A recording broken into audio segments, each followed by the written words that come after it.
on arrive dans environ 5 minutes, un peu moins, je dirais.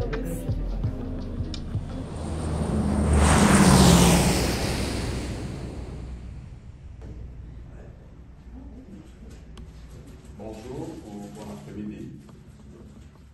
Mon nom c'est Kalula Kalambay. Donc, je suis à Gatineau depuis 2013. On voudrait vous souhaiter la bienvenue à cet après-midi littéraire pour accompagner notre autrice que vous connaissez très bien, Louise Lavallée, qui nous a fait ce bonheur de venir publier à notre maison d'édition.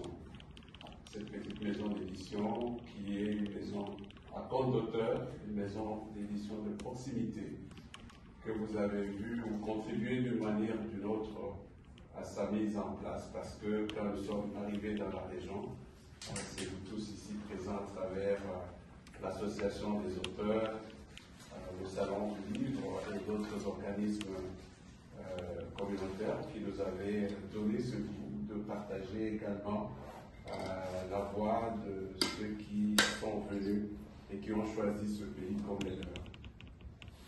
Au départ, on a commencé donc en tant qu'auteur, et puis ceux de l'immigration, certains aînés nous ont demandé également de les aider, mais nous, on n'avait aucune expérience dans l'édition. Moi, un peu de l'imposture. Mais le besoin était tel qu'on s'est lancé dans l'aventure. Et au fil des ans, le nombre de personnes à accompagner a augmenté. Il y en a d'autres dans la maison et dans la salle, comme Benoît Gazabon, qui ont pris le risque également de venir publier chez nous. Et puis il y a quelques 2-3 mois, au mois de janvier, je vois Louise qui m'envoie un petit email pour dire qu'Alba, écoutez, j'ai été sur la page de l'emprunt du passant et je pense que je dois porter la voix de mon père sur cette page-là. Pourquoi l'emprunt du passant? En fait, tout simplement parce que nous croyons fermement que chaque personne sur cette terre, chaque histoire de chaque personne est tellement unique qu'elle doit être versée au patrimoine universel. Mais comme c'est un long processus, ce n'est pas toujours évident. Donc, on se lance dans ce processus d'accompagnement, surtout des gens qui ne sont pas des auteurs. Mais là, on a eu ce bonheur d'avoir Louise qui nous a proposé de venir partager avec nous cette belle histoire que ceux qui l'ont lu ont réalisé, mais en tout cas, c'est plein d'émotions, c'est touchant, et ça nous décrit justement cette philosophie d'emprunt du passant pour qu'on n'oublie pas. Je vais demander à Louise, et je vais lui céder la parole pour qu'elle puisse nous emmener dans son long voyage, qui quelque part commence aussi dans des sauts de parachute. Louise.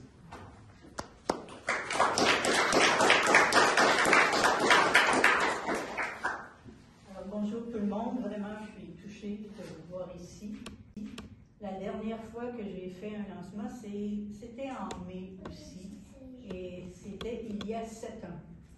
Donc, disons que je ne suis pas Amélie Nothomb ou Pierre Tremblay, je n'écris pas abondamment, mais j'adore ce que je fais. Comment la fille à son père est venue au monde, c'était au début, je faisais partie d'un atelier d'écriture, dont certains sont ici aujourd'hui, et on s'échangeait des textes, on se corrigeait. Et je m'étais dit, je veux faire un texte avec un souvenir qui remonte le plus loin possible dans ma mémoire. J'ai cherché, et le souvenir que j'ai retenu, enfin j'en ai retenu plusieurs. Mais le premier souvenir qui a démarré le livre, c'est celui qui se trouve être le premier chapitre. On va vous faire une petite démonstration après. Alors, ensuite, j'ai trouvé d'autres souvenirs et j'ai réalisé que finalement, mon père était dans beaucoup de ces souvenirs-là. Il y avait une grande place à jouer et une grande influence sur moi. c'était un être particulier, attachant, parfois pas très agréable, mais on a tous nos bons et nos mauvais côtés. Et on s'aimait beaucoup, c'est évident, vous allez vous en rendre compte tout au long du livre. Alors j'ai écrit le livre à l'atelier d'écriture, puis on s'est renvoyé des corrections. Et puis ensuite, bon, j'avais terminé. Et j'ai pensé envoyer le livre, j'ai envoyé le livre, je me suis dit à Montréal, peut-être ça intéressait, j'ai eu des refus. Alors ça m'a un petit peu découragée, puis j'ai mis mon livre dans le tiroir. Et un an plus tard, mon fils m'a dit, ben pourquoi tu ne le ressors pas, on pourrait le publier ensemble. Alors j'ai dit, ok. Je l'ai ressorti et pendant 5-6 mois, j'ai retravaillé le livre, puis j'adore retravailler, j'adore peaufiner, là, bon. C'est la partie que je préfère. Et j'ai réécrit le livre, recorrigé, comme je pensais qu'il devait être. Et puis Nicolas et moi, on devait publier ensemble, à compte d'auteur. Mais j'ai trouvé ça triste. Je trouvais triste de publier tout seul, parce que j'avais plus ma maison d'édition qui était Vente d'Ouest, qui est ici en ce moment, et qui m'a aidé à publier quelques livres, 3 ou 4 je pense, et qui m'a beaucoup aidé, et je faisais partie d'une entité d'écriture, et pour moi c'est important. Je connaissais Kalula on se rencontrait, je savais qu'il avait commencé une maison d'édition, mais je savais qu'il n'y avait pas de distributeur. Ça m'a gêné un peu parce que moi, vendre mes livres, ça ne m'intéressait pas. Mais j'ai été voir sur son site et je me suis dit, voyons, c'est la maison qu'il me faut, l'empreinte du passant et sa philosophie de laisser des traces des gens qui passent. Comme il dit si bien, on a tous une histoire à raconter, tous ici, tant que nous sommes. On peut la raconter sous forme de récit, comme c'est le cas avec La fille à son père. On peut la raconter sous forme de roman, de poésie, en transformant certaines choses, de BD. Mais c'est de la transmission. Et le récit, évidemment, est la forme qui s'y prête le mieux. Donc, c'est là que j'ai décidé, d'appeler ça la fille à son père, parce que mon père était presque toujours là, et de passer avec Kalula. Mais avant ça, Nicolas avait déjà fait la page couverture. Et ça faisait 2 ans qu'elle était faite. Et ça m'avait encouragée à continuer. Puis bon, j'ai repris le livre et puis on l'ai retravaillé. Et puis, je ne sais pas si je devais dire ça tout de suite ou plus tard, on va tout le dire tout de suite. Il fallait une 4e couverture aussi. Et les photos que j'avais, ça avait à peu près l'air de 102 ans.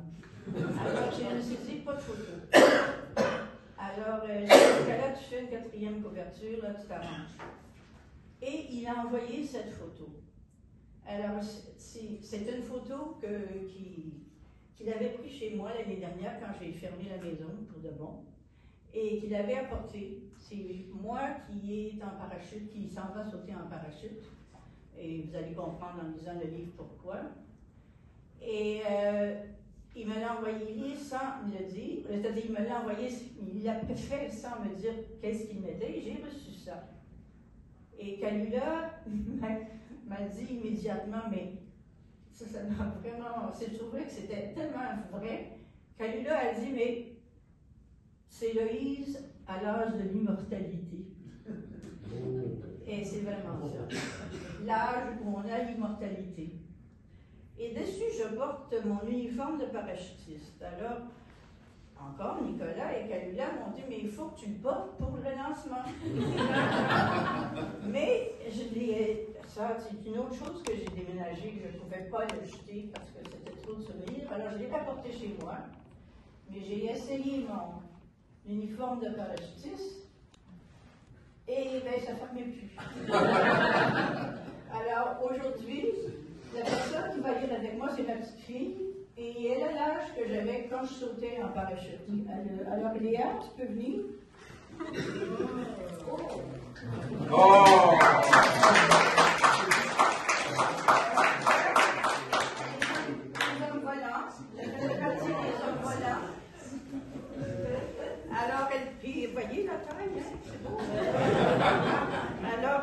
évidemment, j'avais cet âge-là quand je sautais en parachute. J'étais même un peu plus jeune quand j'ai commencé. Donc, elle a accepté, et ça m'a fait peu plaisir, un, de lire avec moi, et deux, de porter ça. Alors, ben, c'est ça. Donc, la fille a son père, il y a le personnage de la fille et du père, évidemment. Le père, en fait, c'est l'histoire du père, mais l'histoire du père à partir du moment où moi je suis née. C'est l'histoire de mon père vue par mes yeux à moi. Ma sœur n'écrirait pas mes livres, mon frère n'écrirait pas mes livres, c'est sûr.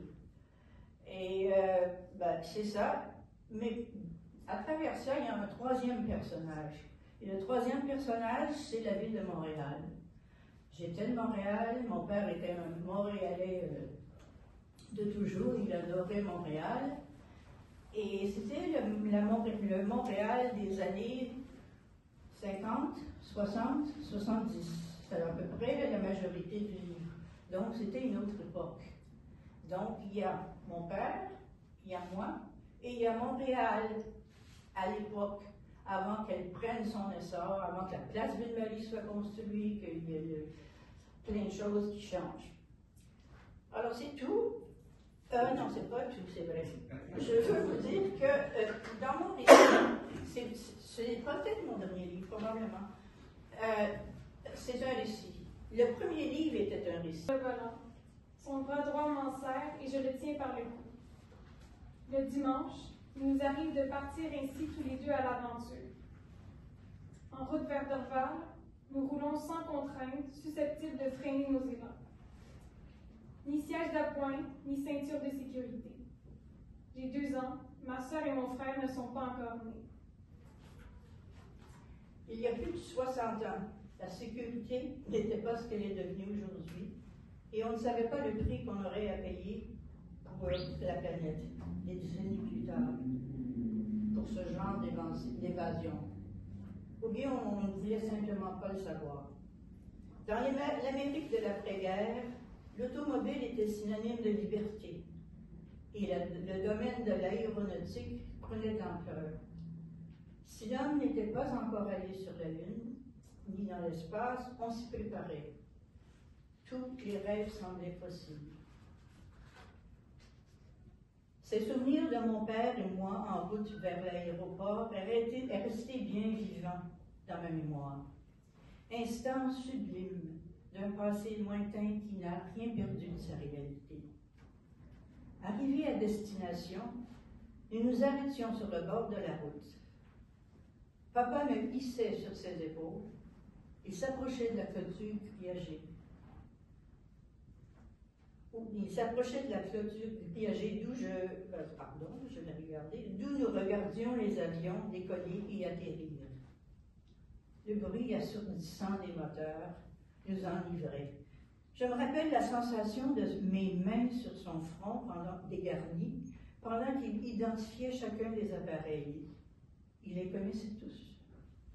Les yeux levés vers le ciel, nous étions de tous les départs de ces grands oiseaux. Chaque atterrissage nous donnait envie d'applaudir. À 2 ans et quelques poussières, c'est sur ces épaules-là que j'ai goûté à la liberté pour la première fois.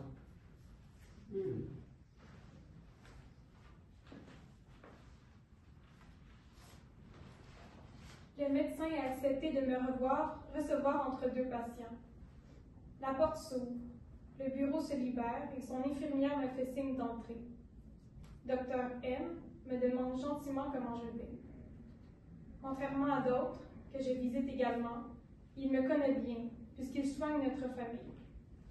Je lui réponds que ça va. Et ton père, ça va aussi.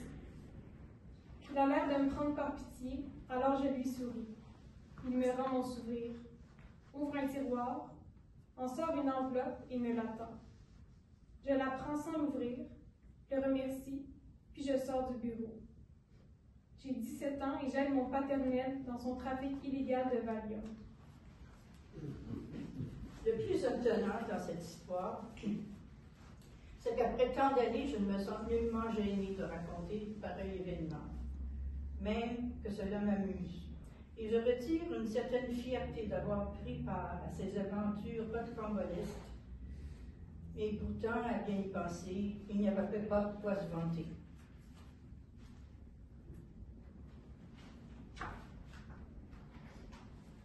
Qui se souvient encore de la fameuse ronde de lait? À cette époque, les laitiers sillonnaient les rues de la ville, d'abord en cheval, puis en camion, afin de livrer aux familles lait frais, crème, beurre et fromage. Cette époque est révolue depuis des décennies. Le ronronnement du camion blanc, suivi du tintement de la bonne vieille bouteille de lait, en verre ou en format d'une pinte, résonne encore à mes oreilles. Cliquetis matinaux annonçant l'heure de se lever. 9 fois sur 10, c'est papa qui ramassait les bouteilles. Cela lui permettait de goûter à la crème qui remontait à la surface du récipient, à même la pinte et malgré les récriminations de ma mère.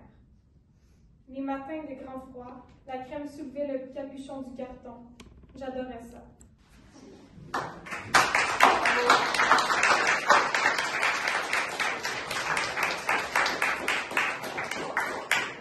Bravo. On va vous inviter peut-être à quelques moments d'échange avec notre autrice. Oui.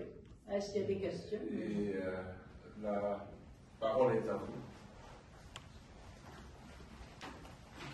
Oui, est-ce que c'est en partie à cause de cet amour de votre père pour l'aviation, tout ce qui que le parachutisme? Oui, d'ailleurs, c'est ça, le premier paragraphe, le premier chapitre va être sur les avions. Oui. Et son amour des avions, quand on allait à Dorval. Ensuite, il a conduit des Cessna, il prenait des cours avec des Cessna, et moi j'étais derrière, pendant qu'il conduisait son cours. L'avion tournait à l'envers et tout. Et puis finalement, j'ai décidé de sauter en parachute au désespoir de mes parents. J'avais 17 ans et je suis allée en Cessna pour sauter en bas des Cessna. Et ensuite, j'ai beaucoup voyagé en avion. Et à chaque fois que je prenais l'avion, mon père savait quel avion c'était, il regardait mon billet, puis il était fasciné par les avions. Il avait envie de sauter. Il avait envie de sauter. Et même encore aujourd'hui, quand l'avion décolle, je pense à lui, je me dis, papa. Oui. De tous ces récits qui font l'objet de votre ouvrage, quelle est la période qui vous avez le plus marqué? Ça dépend à quel point de vue. Il y a la période de famille, ici, j'en ai pas parlé mais on avait une famille où mes parents s'entendaient plus ou moins. Et, papa, comme vous l'avez vu, on a fait le commerce du Valium parce qu'il avait perdu sa compagnie. Et bon, il était 5 ans sur travaillon, on a tout perdu. Alors, il y a eu précarité au niveau de la rentrée d'argent. Par contre, il vivait toujours bien, il fallait qu'on mange mieux, même si ça coûtait cher. Donc, ma mère, ça l'énervait. Donc, mais ce que j'ai, ça, c'est cette insécurité, c'était une insécurité profonde et pour ma soeur et pour moi, de vivre ces chicanes qu'on a. Mais bon, ça faisait partie. Pas la seule famille où les parents se chicanaient. Par contre, je dirais l'amour, la tendresse que mon père éprouvait pour les enfants, je l'ai senti en moi. Pas que ma mère n'éprouvait pas, mais on parle de mon père.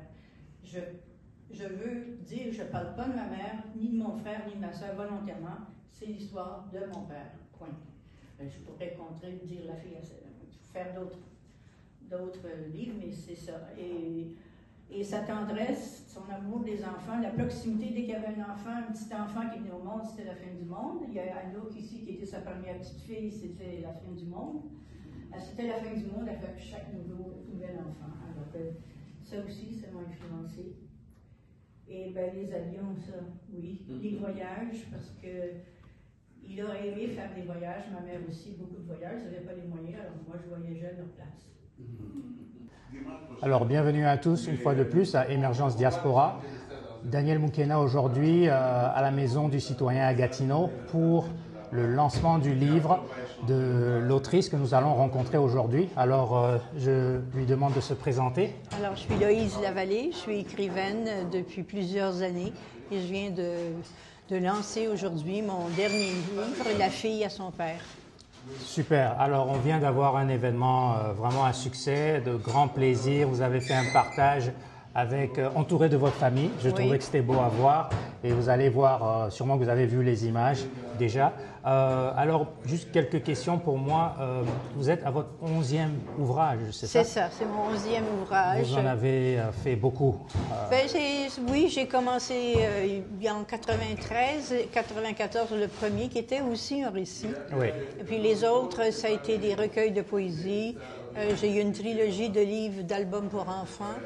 Et ensuite, un roman, un essai, Ouais. voilà. Donc, vous portez plusieurs casquettes dans le domaine littéraire, Oui. Romancière, conteuse, poésiste, Oui. novelliste. Oui. Alors, au 11e ouvrage, pourquoi avoir choisi cette petite maison d'édition, une maison d'édition de proximité, comme on dit, avec toute l'expérience que vous avez, les contacts que vous avez dans le domaine littéraire et les maisons d'édition, pourquoi avoir choisi l'empreinte du passant? La maison avec laquelle j'avais l'habitude de publier, après 25 ans, elle a dû fermer ses portes, malheureusement. Et puis, bon, j'avais pas envie d'aller je suis de la région, j'avais pas envie d'aller à Montréal. Okay. Et j'ai lu la philosophie derrière l'empreinte du passant. Et c'était vraiment la philosophie qui correspondait, je pense, idéalement au genre de livre que je voulais publier. Et je connaissais Kalula, on s'était rencontrés dans diverses rencontres au niveau littéraire. Alors, Oui. Super, super. En tout cas, on est content de vous avoir à la maison d'édition. Alors, vous avez fait mention qu'il serait possible que ce soit votre dernier. Alors, vous pensez à la retraite, c'est fini? J'écris, je vais peut-être écrire encore un peu, mais c'est énormément de travail. Oui. Et peut-être que j'ai dit ce que j'avais à dire. Je pense un peu que c'est un peu mon testament, Oui, oui. dans une certaine mesure, parce que c'est l'ensemble d'une vie et à travers les yeux de mon père. Alors, je ne sais pas. Peut-être qu'on va continuer. Kalula dit que je vais en écrire d'autres. Alors, on verra. Il est très insistant. Alors, quelle est une des leçons? Il y en a tellement, c'est un livre très riche, c'est votre vie personnelle, bien sûr, il y a tellement de beaux souvenirs, mais quel est le message, un des messages que vous voulez véhiculer, surtout à vos enfants et vos petits-enfants qu'on a vus aujourd'hui? Quel est le message que vous voulez léguer avec ce livre? C'est que les petits-enfants ne viennent pas au monde sans une histoire derrière eux. Et j'ai voulu leur raconter qui était leur arrière-grand-père. Oui.